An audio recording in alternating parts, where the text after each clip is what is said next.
संधीचा एक राजा असतो. तो आपल्या राज्यातील लोकांचा सामाजिक त्याचा विचार, लोकांचे वर्तन कसं आहे, लोक कसे वागतात हे त्याला पाहायचं असतं. त्यासाठी तो राजा काय करतो, वेश बदलतो स्वतःचा आणि जिथून लोक नेहमी येतात जातात असा मुख्य रस्ता, त्या रस्त्याच्या मधोमध तो एक दगड ठेवतो. काय ठेवतो? दगड ठेवतो आणि बाजूला आडोशाला जाऊन लपून पाहत असतो. बाजूला सकाळची वेळ असते, सकाळची 4 वाजता सकाळी अंधारात त्या राजाने तो दगड ठेवलेला असतो. लोक उठतात आपापल्या दैनंदिन कार्यक्रमासाठी. त्या रस्त्याने जात असताना तो दगड पाहून आणि काही लोक त्या दगडाच्या बाजूला जात असतात. काही लोक ज्यांना दिसत नाही त्याला ठेस लागते, पडतात आणि ते शिवाय काय मारतच दगड या. त्यानंतर असं करता करता बरेच लोक तिथून जातात.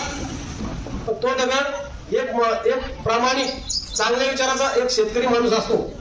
शेतकरी सामाजिक विचाराचा, की त्याला वाटतं कोणाला त्रास झाला नाही पाहिजे. मग तो काय करतो, पाहतो की रस्त्यामध्ये दगड आहे, या दगडामुळे कोणाला ठेस लागू शकते, नुकसान होऊ शकतं. मग तो शेतकरी काय करतो, ते स्वतःच्या जवळची जी थैली असते ती बाजूला ठेवतो आणि तो दगड उचलतो. तो उचलून तो रस्त्याच्या बाजूला ठेवतो. तो दगड उचलतो तो माणूस शेतकरी आणि रस्त्याच्या बाजूला ठेवतो. जेव्हा तो वळतो दगड ठेवून सरी पाहतो, जिथं दगड ठेवलेला असतो त्या दगडाच्या खाली 100 सोन्याच्या मोहराची थैली ठेवलेली असते. काय असते? 100 सोन्याच्या मोहराची थैली भरून ठेवलेली असते. त्या दगडाच्या खाली असते. तो पाहतो, त्या थैलीला उघडतो, सोन्याच्या मोहरा खुश होतो. तो घेतो आणि आपण जातो. राजा पाहतो की राजाने बघितलं की बा या आपल्या गावामध्ये, आपल्या राज्यामध्ये, आपल्या नगरीमध्ये बरेच लोक असे फक्त स्वतःचा विचार करीत नाही, स्वतःपुरता दगड मदत आहे म्हणून बाजूला जाणार. काही पाहिलं नाही, ठेस लागली तरी सुद्धा दगड उचलत नाही. काही लोक असे ठेस लावून पडले ते दगडावर, पण त्यांनी दगड उचलला का काय वाटलं आपण पडलो का दुसरे पडले पाहिजे असे विचाराचे लोक असतात. पण त्या शेतकऱ्यांनी तो दगड उचलला, त्याला फायदा काय झाला? काय झाला फायदा त्याला? सोन्याच्या मोहरा मिळाल्या. म्हणजे तो दगड कसा होता? संधीचा दगड. कसं आपल्या जीवनामध्ये अनेक संधी येत असतील. तुम्ही चांगलं काम करा, लोकांच्या लक्ष नाही. एक काहीतरी चांगला व्यक्ती दुसरं काही निवड असली तुमची निवड होणार. त्याच्यामुळे आपण आपल्या वर्गामध्ये चांगलं काम करा. तुम्ही चांगला अभ्यास केला पहा, तुमचं 1 नंबरला नाव येतं. वर्ग शिक्षक नाही, हा विद्यार्थी चांगला 1 नंबर आहे म्हणजे का नाही?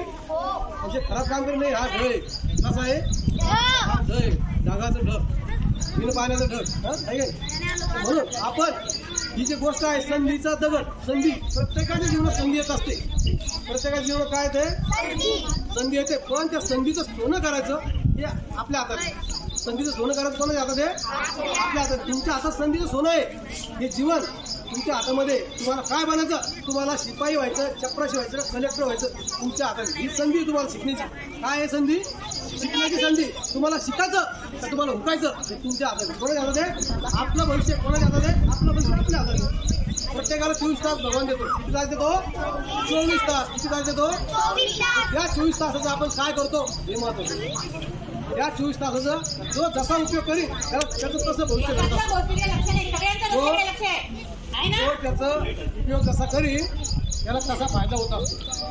समज आज संधीचा दगडची गोष्ट. संधीचा दगड संधी आली, काही अडथळा आला तर तो अडथळा पार करून जायचा असतो. तो अडथळा बाजूला करून जायचा असतो. तुम्ही जर स्वतः चांगला रस्ता तयार करून दिला दुसऱ्याला तुमचं नाव गेलं आहे का नाही? थँक्यू.